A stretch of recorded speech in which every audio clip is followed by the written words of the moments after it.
हम शुरू करने वाले हैं क्लास 9th का चैप्टर नंबर 8। चैप्टर नंबर 8 में सबसे पहले आपको बताएंगे क्वाड्रिलेटरल्स। क्वाड्रिलेटरल्स क्या होते हैं? The close figure made up of 4 sides. अगर हम 4 साइड से या 4 लाइन सेगमेंट से क्लोज फिगर बनाएं, ठीक है, कोई भी एक क्लोज फिगर बनाएंगे तो वो क्या बनेगा आपका? क्वाड्रिलेटरल। क्वाड्रिलेटरल के डिफरेंट काइंड होते हैं, लेकिन अगर बेसिक काइंड्स की बात करें तो 2 टाइप के हैं। एक आपका कन्वेक्स क्वाड्रिलेटरल और एक कनकेव क्वाड्रिलेटरल। कन्वेक्स क्वाड्रिलेटरल क्या होता है? ऐसा क्वाड्रिलेटरल जिसके all angles, a quadrilateral in which all angles are less than 180 degree. तो जो आपका एंगल है वो लेस देन हमेशा क्या रहेगा? जो आपका भी एंगल है, angle all angles are less than 180 degree, ठीक है। ऐसे क्वाड्रिलेटरल्स आपके क्या कहलाएंगे? कन्वेक्स। क्या कहलाएंगे? कन्वेक्स। तो कनकेव कौन से होंगे?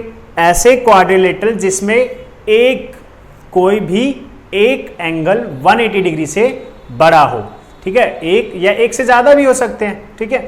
तो ऐसे क्वाड्रिलेटरल को हम क्या कहेंगे?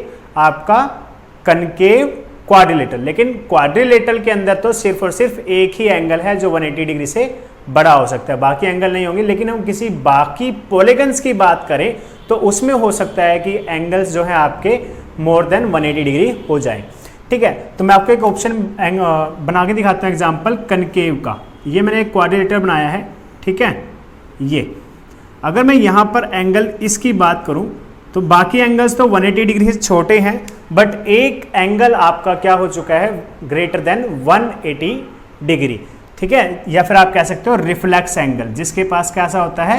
रिफ्लेक्स एंगल होता है। तो हम ये क्या होगा आपका? कनकेव। क्लियर है आपको? तो कन्वेक्स क्वाड्रिलेटरल कौन से होंगे? जिसमें सभी एंगल्स लेस देन 180 डिग्री है, and concave quadrilateral in which any one angle is greater than 180 degree, ठीक है। Greater than 180 degree. Any one angle is greater than 180 degree. उसके बाद ये तो हो गया अगर सिर्फ जनरली बात की जाए साइड्स पे, या कनकेव है या कन्वेक्स है। इसके अलावा भी आपके पास क्या है? डिफरेंट काइंड के हैं, जैसे पैरेललोग्राम, ट्रेपीजियम और आपका, ठीक है, इसी तरीके ट्रेपीजियम हो गया। तो मैंने इन सभी की प्रॉपर्टीज़ के ऊपर एक वीडियो बनाई हुई है। अगर आप कहेंगे तो मैं एक और वीडियो बना दूंगा। अगर आप जाएंगे तो क्लास 8 के लिए मैंने क्वाड्रिलेटरल से रिलेटेड एक वीडियो डाली है, क्लास 8 की है, लेकिन नॉलेज आपके काम की है कि आपको पता चलेगा पैरेललोग्राम की प्रॉपर्टीज़ कौन सी होती है, स्क्वायर, रोम्बस, ठीक है। ये सब जो आपके डायगोनल्स होंगे या आपके क्वाड्रिलेटरल्स हैं उनकी प्रॉपर्टीज़ क्या हैं। तो 8 चैप्टर में भी हमें कुछ ऐसा ही पढ़ना है। तो पैरेललोग्राम की प्रॉपर्टीज़ पढ़नी है, स्क्वायर की प्रॉपर्टीज़ पढ़नी है, और वो सभी की सभी प्रूफ भी करनी है, ठीक है। बेसिकली ये क्या है? प्रूफ वाला चैप्टर है जिसे हमें प्रूफ करना है। अब आप देखिए आपके पास सिलेबस में, अगर मैंने आपका सिलेबस रीड किया था, जैसे मैंने आपको स्कूल में अपना करवाया वैसे मैं आपको यहाँ पर भी करवाऊँगा। तो यहाँ पर जब मैंने सिलेबस रीड किया तो मैंने पाया कि आपके सिलेबस में 2 थ्योरम्स हैं जो CBSE ने प्रेफर की हैं, उनका प्रूफ। बाकी थ्योरम्स के सिर्फ रिजल्ट याद करने हैं, लेकिन 2 थ्योरम है जिसका प्रूफ भी हमें करके दिखाना है, यानी कि एग्जाम में आ सकता है CBSE के। तो यहाँ पर 8.1 वो पहली है, और दूसरी आपको जैसे जैसे बाकी वीडियोस मिलेंगी तो आपको बता दी जाएंगी, ठीक है। तो पहली इसको कर लेते हैं प्रूफ। अगर इसकी बात करें तो पहली थ्योरम 8.1 कहता है diagonal of a parallelogram divide it into 2 congruent triangles. That means अगर मैं एक पैरेललोग्राम में डायगोनल ड्रॉ करता हूं तो ये इसे 2 कॉन्ग्रुएंट ट्रायंगल्स हैं, ट्रायंगल तो हैं लेकिन कैसी होनी चाहिए? कॉन्ग्रुएंट ट्रायंगल्स में डिवाइड करता है। तो जब भी आप इस तरीके के प्रूफ वाले क्वेश्चन करते हैं तो आपके 3 स्टेप्स तो कंपलसरी हैं। सबसे पहला स्टेप तो आपको गिवन लिखना है, ठीक है। जो भी आपको डायग्राम में मिलता है उसे अपने हिसाब से गिवन लिखना है। सेकंड स्टेप है प्रूफ, कि आपको प्रूफ क्या लिखना है। अब देखिए डायरेक्ट तो नहीं दिया गया था, लेकिन मैंने बनाया है ना, यहाँ से कि आपको ये दोनों ट्रायंगल क्या प्रूफ करने हैं? कॉन्ग्रुएंट। ये कॉन्ग्रुएंट का साइन होता है, 7th चैप्टर में आपने किया होगा। उसके बाद अब आपको करना है प्रूफ 3rd स्टेप में। तो यहाँ पर आपको क्या करना है? जितनी भी आपके पास नॉलेज है 7th चैप्टर की, जहाँ पर आपने ट्रायंगल्स को कॉन्ग्रुएंट करना सीखा था, वो सारी नॉलेज यहाँ पर आपके काम आने वाली है। तो देखिए हमें ये दोनों ट्रायंगल कॉन्ग्रुएंट प्रूफ करने हैं, तो फटाफट कर देंगे। बहुत छोटी सी थ्योरम है ये और बहुत ही आसान, आसान कैसे है देख लेते हैं। तो जब भी आप शुरू करेंगे तो इस तरीके से लिखेंगे, in triangle A B C, congruent के साइन की जगह डालेंगे and, in triangle A B C and triangle C D A. ठीक है, अब देखिए इसमें हम प्रूफ कैसे कर सकते हैं कि ये कॉन्ग्रुएंट है। हमारे पास कॉन्ग्रुएंट प्रूफ करने की 4 से 5 प्रॉपर्टीज़ हैं, उनमें से हम एक प्रॉपर्टी का यूज़ करने वाले हैं, वो है एंगल साइड एंगल। इसके अलावा किसी दूसरी प्रॉपर्टी का यूज़ ना करें। अगर थ्योरम की तरह पूछी गई है तो आप एंगल साइड एंगल से ही प्रूफ करें, लेकिन अगर आपको कोई नॉर्मल क्वेश्चन की तरह ये थ्योरम पूछ लिया जाता है तो आप साइड एंगल साइड या साइड साइड साइड भी लगा सकते हैं। लेकिन अगर थ्योरम स्पेशली कहा जाए कि थ्योरम प्रूफ करनी है तो हमेशा याद रखना है एंगल साइड एंगल की हेल्प से ही करनी है। ठीक है, तो एंगल साइड एंगल में कैसे करोगे? अगर देखो पहले कौन है, ए बी सी ट्रायंगल है। अब यहाँ पर देखना है आपको डायग्राम में ध्यान से, ये हमारी ए बी सी ट्रायंगल है। अगर मैं बात करूँ एंगल 1 की और एंगल 2 की, बिकॉज ये पैरेललोग्राम है, पैरेललोग्राम की अपोजिट साइड्स क्या होती हैं, पैरेलल होती हैं। तो अगर ये दोनों साइड क्या है, A B is parallel to C D, तो एंगल 1 और एंगल 2 क्या हो जाएंगे, दोनों के इक्वल हो जाएंगे। Angle 1 is equal to angle 2। Reason क्या आएगा, अल्टरनेटिव इंटीरियर एंगल। इसी तरीके से आपका angle number 3 is equal to angle number 4, या फिर यहां पर 3 लिख दो आप। ठीक है, angle number 3 is equal to angle number 4, और रीजन ये भी सेम कि अल्टरनेट इंटीरियर एंगल। लेकिन लाइंस कौन सी है, अब लाइन हो जाएंगी AD पैरेलल टू BC जो आपको गिवन है। तो अब मैं यहाँ पर ये सभी वैल्यूज लिखने वाला हूँ जिससे कि मेरे दोनों ट्रायंगल्स क्या हो जाएंगी, कॉन्ग्रुएंट प्रूफ हो जाएंगी। तो देखते हैं, angle 1 is equal to angle 2, तो यहाँ लिखो अल्टरनेट इंटीरियर एंगल्स, बिकॉज यहाँ पे बिकॉज के लिए मैं ये ट्रायंगल लगा देता हूँ। ठीक है, अगर आप इस तरीके से 2 डॉट्स ऊपर और एक नीचे लिखते हैं तो इसका मतलब होता है बिकॉज। मैथमेटिक्स में सिंबल यूज किया जाता है इसका। बिकॉज कौन सी 2 लाइनें पैरेलल थी आपकी एंगल 1 और 2 के लिए, A B is parallel to C D. ठीक है, अल्टरनेट इंटीरियर एंगल है ए बी और सी डी के पैरेलल होने की वजह से। उसके साथ साथ आपका अगर ए सी की बात करूँ, ए सी क्या है, डायगनल है, और दोनों ही ट्रायंगल्स में क्या है, कॉमन है। तो यहाँ लिख सकते हैं कॉमन साइड। ठीक है, उसके बाद अगर हम देखें तो angle 3 is equal to angle 4, angle 3 is equal to angle 4, reason same आएगा, अल्टरनेट इंटीरियर एंगल्स। लेकिन लाइंस चेंज हो चुकी हैं तो हम लिखेंगे BC is parallel to AD। ठीक है, ये रीजन आ गए। एंगल साइड एंगल आ चुके हैं तो आप लिख दीजिए triangle ABC, triangle ABC is congruent to triangle CDA। और यहाँ पर प्रॉपर्टी लिखनी है कौन सी, बाय एंगल साइड एंगल। ठीक है, हैंस यहाँ पर अब आपको जैसे थ्योरम में पूछा गया या फिर जैसे क्वेश्चन में पूछा गया उसी फॉर्म में आंसर देना है। आपने प्रूफ तो कर दिया दोनों ट्रायंगल्स को कॉन्ग्रुएंट, तो इसको आंसर लिखना भी है। जैसे कि मैंने बताया CBSE बोर्ड में आपको चीज़ें बहुत ज़्यादा स्टैंडर्डाइज वे में लिखनी पड़ती हैं। तो hence diagonal of parallelogram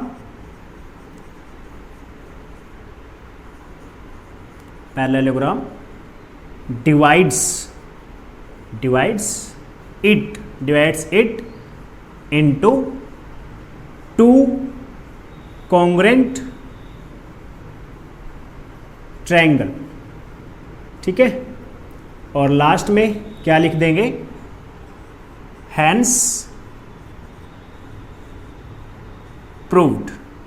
okay friends, देखा कितनी आसान थी। एक बार और छोटी सी क्विक रीजन देखिए, यहाँ पर 2 ट्रायंगल्स हमें कॉन्ग्रुएंट प्रूफ करनी थी।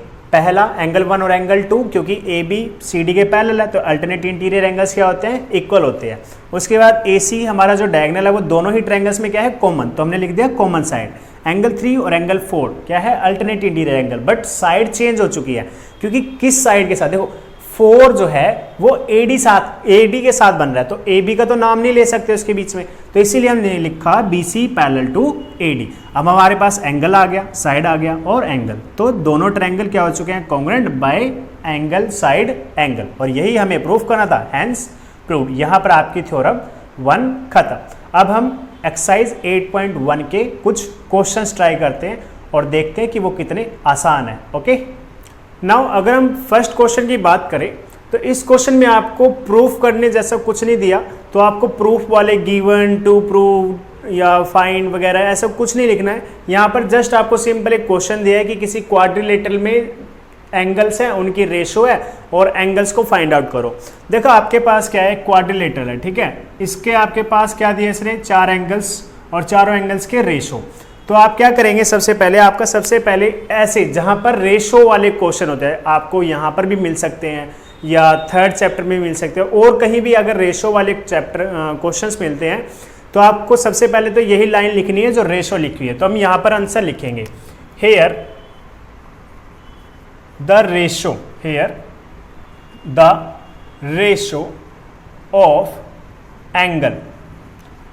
ऑफ एंगल्स ऑफ क्वाड्रिलेटरल, ठीक है, इज कितनी है इनकी रेशो, या आर 3:5:9:13। तो सबसे पहली लाइन तो हमने क्वेश्चन से ही उठाई है कि रेशो यहां पर ये है। दूसरी लाइन है कॉमन फैक्टर लेट करना है, क्योंकि ये रेशो में है, रेशो का मतलब है इन्होंने कॉमन फैक्टर को कैंसिल किया होगा, तो आपको यहां पर कॉमन फैक्टर भी लिखना पड़ेगा। तो हम यहां लिखेंगे let the common factor of the ratio, इस रेशो में जो कॉमन फैक्टर रहा होगा वो होगा इज इक्वल टू x, हमने लेट कर लिया। तो उसके बाद 3rd लाइन क्या रहेगी, सभी में कहीं पर भी रेशो की आपको क्वेश्चन मिले, ये तीनों लाइन तो फिक्स है। उसके बाद क्या है, सो द एंगल्स आर, उनके साथ अब x लगा दीजिए, 3x, 5x, 9x, 13x। Now अब क्या है, क्योंकि क्वाड्रिलेटरल के एंगल्स हैं, नाउ वी नो दैट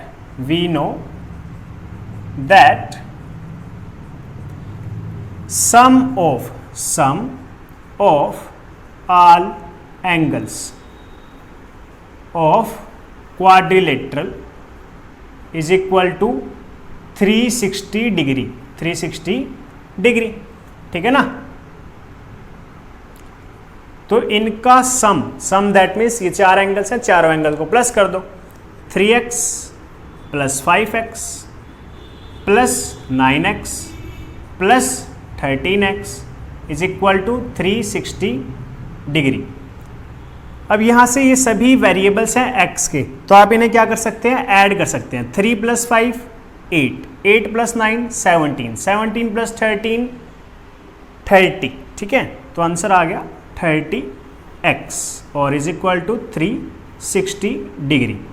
तो आपके x की वैल्यू क्या आएगी, 360 डिग्री डिवाइडेड बाई 30 डिग्री, 0 से 0 कैंसिल, और ये हो गया आपका 12 पर, तो x की वैल्यू आ गई 12। अगर x की वैल्यू 12 आई है, आपको कहा गया था फाइंड द ऑल एंगल्स, तो हम यहाँ लिखेंगे कि angle, so the first angle कितना है आपका, फर्स्ट एंगल 3x है, is equal to 3x, 3 × 12, 12 3 = 36 degree. इसी तरीके से सो द सेकेंड एंगल, ये कितना है आपका 5x, 5 × 12, तो ये आ गया आपका 5 12 = 60, ठीक है, 12 5 = 60 डिग्री। इसी तरीके से so the third angle is equal to आपका 9x है, तो यहाँ पर 9 × x, 9 × 12, 12 9 = 108 डिग्री। और इसी तरीके से फोर्थ एंगल 13 मल्टीप्लाई 13 मल्टीप्लाई नहीं 13x दैट मीन्स 13 मल्टीप्लाई 12, तो इसकी वैल्यू कितनी आएगी 156 डिग्री। ठीक है, तो इस तरीके से आपका फर्स्ट क्वेश्चन बहुत ही ईजिली आपने सोल्व कर दिया।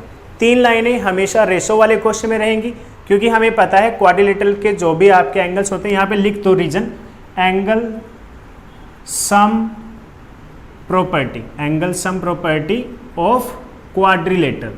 ठीक है, क्वाड्रिलेटरल के एंगल्स के सम की प्रॉपर्टी है कि अगर आप किसी भी क्वाड्रिलेटरल के चारों एंगल्स, 4 एंगल होते हैं, चारों को अगर आप प्लस कर दें, 4 एंगल्स को ऐड करेंगे तो आपका आंसर कितना आएगा 360। तो यहाँ से सोल्व करने के बाद आपको सभी एंगल्स की वैल्यू मिल गई। अब करते हैं आपका सेकंड क्वेश्चन। नाउ अगर हम सेकंड क्वेश्चन की बात करें तो सेकंड क्वेश्चन में आपको कहता है ABCD इज ए पैरेललोग्राम और इसके जो डायगोनल्स हैं वो इक्वल हैं, तो आपको प्रूफ करना है रेक्टेंगल है। अगर हम देखें तो ऐसे पैरेललोग्राम जिसमें आपके डायगोनल्स इक्वल होते हैं ऐसे सिर्फ 2 ही हैं, एक स्क्वायर होता है जिसके डायगोनल्स इक्वल होंगे और एक रेक्टेंगल।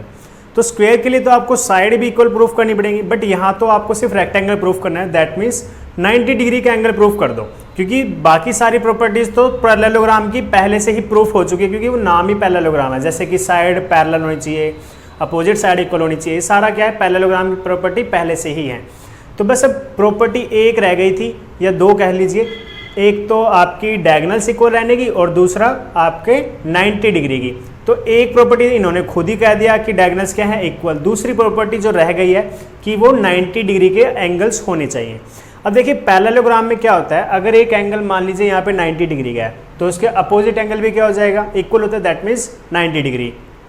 और को इंटीरियर एंगल्स क्या होते हैं, दोनों का सम 180 होता है। अगर एक 90 है, 90 plus second angle is equal to 180, तो सेकंड एंगल भी कितना आ गया 180 माइनस 90 दैट मीन्स 90। अगर मैं कोई एक एंगल भी प्रूफ कर दूं कि मेरा 90 डिग्री है, दैट मीन्स ये क्या बन जाएगा क्या बन जाएगा रेक्टेंगल बन जाएगा। तो वही मैंने यहाँ पर भी लिखा है, पहले आपका क्वेश्चन उसके बाद गिवन क्या है ABCD पैरेललोग्राम है, ये बाकी साइड्स क्या है इसके इक्वल हैं क्योंकि पैरेललोग्राम की अपोजिट साइड्स क्या होती है इक्वल, तो मैंने गिवन में दिखा दिया। उसके बाद इन्होंने क्या कहा था ABCD क्या होना चाहिए रेक्टेंगल, उसे मैंने अपनी लैंग्वेज में मॉडिफाई कर लिया है ना। रेक्टेंगल प्रूफ करने के लिए क्या प्रूफ करना है, प्रूफ करना है कि कोई भी एक एंगल कितने डिग्री का होना चाहिए 90 डिग्री का। तो मैं प्रूफ कर दूंगा कि एंगल A मेरा कितने डिग्री का है 90 डिग्री का, और वो आप कर सकते हो कॉन्ग्रुएंट ट्रायंगल की हेल्प से। जितना भी 8 चैप्टर करोगे आप वो सारा का सारा कॉन्ग्रुएंट ट्रायंगल से ही होने वाला है। 1-2 क्वेश्चन होंगे जो बिना कॉन्ग्रुएंसी के भी हो जाएंगे, लेकिन बाकी तो सारे क्वेश्चंस क्या है कॉन्ग्रुएंट ट्रायंगल से ही होंगे। दैट मीन्स आपको अगर 7th चैप्टर अच्छे से आता है तो बहुत आसानी से आपका ये 8 चैप्टर हो जाएगा। चलो इसमें शुरू करते हैं, आपको प्रूफ करना है। देखो तो प्रूफ के लिए मैं यहाँ लूंगा 2 ट्रायंगल्स, क्योंकि कॉन्ग्रुएंट ट्रायंगल प्रूफ करने के लिए 2 ट्रायंगल चाहिए। तो पहला ट्रायंगल लूंगा मैं BAD बैड, ठीक है BAD, और दूसरा ट्रायंगल लूंगा ABC, ताकि उस दोनों ही ट्रायंगल्स में मेरे दोनों ही डायगोनल्स यूज हो जाएं। ठीक है, तो मैं यहाँ लिख रहा हूँ in triangle BAD and triangle, दूसरा ट्रायंगल कौन सा लिया, पहले था BAD, अब लेंगे ABC एंड ट्रायंगल ABC, दोनों ट्रायंगल ले लिए। अब हमें ये कॉन्ग्रुएंट प्रूफ करने हैं। वैसे तो मैं किसी भी तरीके से इसको प्रूफ कर सकता हूं, लेकिन मैं इस क्वेश्चन को SSS से प्रूफ करने वाला हूं। ठीक है, SSS से कैसे होगा, अब देखिए सबसे पहले तो AB साइड को देखिए, AB साइड, तो AB साइड क्या है, दोनों ही ट्रायंगल्स में क्या है कॉमन, तो AB कॉमन साइड। ठीक है, ये क्या हो गया आपका कॉमन साइड। फिर अगर मैं बात करूं AD और BC की, तो हमारा जो AD है, ठीक है, वो किसके इक्वल है BC के। ये देखिए आपको गिवन में दिया हुआ है BC is equal to AD, तो यहां लिख देंगे रीजन गिवन। ओके, उसके अलावा आपको क्या कहा गया था कि इसके डायगोनल भी इक्वल हैं, दैट मीन्स AC, सॉरी यहाँ पर हमने BD लेना है ना, तो इस ट्रायंगल में कौन आएगा BD। देखो नाम भी इसी के हिसाब से लेना है ट्रायंगल के हिसाब से, तो BD जो साइड है वो BAD की है, तो BD is equal to AC। ठीक है, ये भी हमारे पास क्या है गिवन में लिखा है हमने ये, B D is equal to A C. लिखा नहीं है, लिख देते हैं, क्योंकि इन्होंने कहा है ना कि आपके जो डायगोनल्स है पैरेललोग्राम के क्या है, इक्वल। तो ये भी आप लिख सकते हो यहाँ पर A C is equal to B D, ये भी आप गिवन में लिख दें ताकि आप यहाँ पर इसे यूज कर पाएं। अब तीनों साइड क्या हो चुके हैं, इक्वल। ट्रायंगल में अगर तीनों साइड इक्वल है तो दोनों क्या हो जाएंगे, कॉन्ग्रुएंट ट्रायंगल। तो यहाँ लिख दूंगा so triangle B A D bad congruent to triangle A B C, ठीक है। और प्रॉपर्टी क्या आ जाएगी, बाय साइड साइड साइड। अब मुझे क्या चाहिए, एंगल ए 90 डिग्री, लेकिन डायरेक्ट तो प्रूफ नहीं होगा। मैं क्या करूंगा, एंगल ए और बी को यहां से इक्वल प्रूफ करवा दूंगा। तो angle A is equal to angle B, ठीक है, या फिर एंगल, हाँ ठीक है, angle A and angle B are equal. और ये किससे इक्वल हुए, by CPCT, corresponding part of congruent triangle A B. Angle A is equal to angle B. Now because A D is parallel to B C, ठीक है, A D और B C क्या है, पैरेलल है। एंड ए बी जो है इनके लिए किसका काम कर रही है, ट्रांसवर्सल का। ए बी इज ट्रांसवर्सल, ठीक है। तो हम कह सकते हैं कि एंगल ए और एंगल बी दोनों का सम कितना आ जाएगा, 180 डिग्री। और रीजन में क्या आएगा, को इंटीरियर एंगल्स। को इंटीरियर एंगल्स जिसे नहीं पता कि क्या होते हैं वो उनके लिए बता देता हूं। ये दो पैरेलल लाइन है और ये है मेरी एक ट्रांसवर्सल।